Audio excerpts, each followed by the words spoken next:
Nah, sekarang kita lihat salah satu amalan yang ini sudah semestinya kaum muslimin itu jaga di bulan Ramadan, yaitu amalan sholat tarawih. Ya, di kalangan kita menyebutnya dengan sholat tarawih, ya. Namun istilah yang tepat ini sholat tarawih atau biasa disebut juga dengan qiyamu Ramadan. Ya, biasa juga disebut dengan qiyamu Ramadan. Sholat tarawih kalau kita lihat dari sisi bahasa itu artinya roha, istirahat.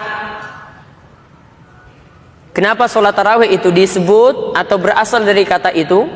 Para ulama jelaskan karena di setiap 4 rakaat itu ada duduk istirahat yang lebih lama. Setiap 4 rakaat itu ada duduk istirahat yang lebih lama. Maka kalau lihat dari pengertiannya saja seperti ini, maka sholat tarawih berarti sholat yang santai. Jangan dibuat tambahan dengan amalan-amalan tertentu yang buat jadi lebih berat. Apalagi kalau kita berada di masyarakat awam yang mereka itu tidak biasa melaksanakan sholat malam, yang juga tidak biasa berdiri lama, yang juga tidak biasa mendengar Al-Quran lama. Ketika mereka ada kesempatan untuk duduk lama, maka jangan lagi dibebani dengan zikir-zikir yang tidak pernah Nabi SAW itu tuntunkan. Ya, jangan bebani dengan zikir-zikir yang tidak pernah Nabi SAW tuntunkan. Jadi ketika duduk istirahat, ya berarti sikapnya tenang ketika itu. Dia mau zikir, ya monggo silahkan. Namun tidak ada syariat-syariat tertentu atau amalan-amalan tertentu seperti yang dilakukan oleh sebagian masyarakat kita antara duduk-duduk istirahat dari sholat tarawih tadi.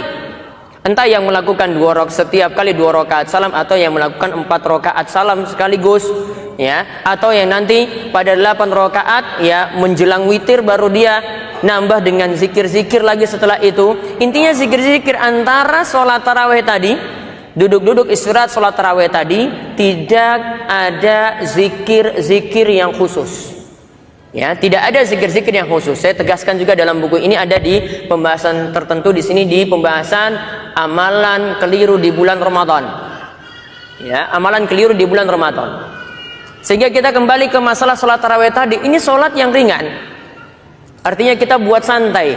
Jangan lagi ditambahkan dengan amalan-amalan tertentu yang buat orang itu berat. Makanya boleh jadi kenapa di tengah-tengah kita kok setiap awal-awal tarawih itu baru rame, di tengah-tengah sudah makin berkurang, akhir makin berkurang lagi. Bisa jadi sebabnya itu karena jamaah terlalu dibebani dengan zikir-zikir yang berat.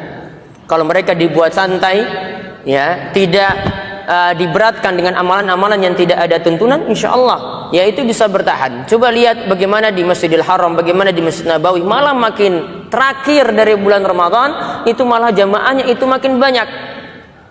Ya mungkin dari sisi bacaannya itu enak untuk didengar. Dan juga di antara duduk-duduk istirahat, imam-imam besar kita yang ada di Masjidil Haram ataupun Masjid Nabawi tidak merutinkan zikir-zikir tertentu. Kenapa mereka tidak rutinkan? Kok di negeri kita itu dirutinkan? Apakah mereka tidak tahu sedangkan di negeri kita ini lebih tahu daripada yang ada di sana? Bagaimana tingkat keilmuannya? Mereka yang setiap hari mengimami orang banyak, jutaan orang, apa mereka itu tidak tahu sedangkan kita lebih tahu daripada mereka? Sangat jauh ilmunya. Sehingga kalau mau menetapkan sesuatu, mau menetapkan suatu ilmu, maka harus ya suatu amalan seperti itu harus datangkan dalil, harus pelajari dulu ilmunya, sehingga tidak memberatkan masyarakat kita yang ada.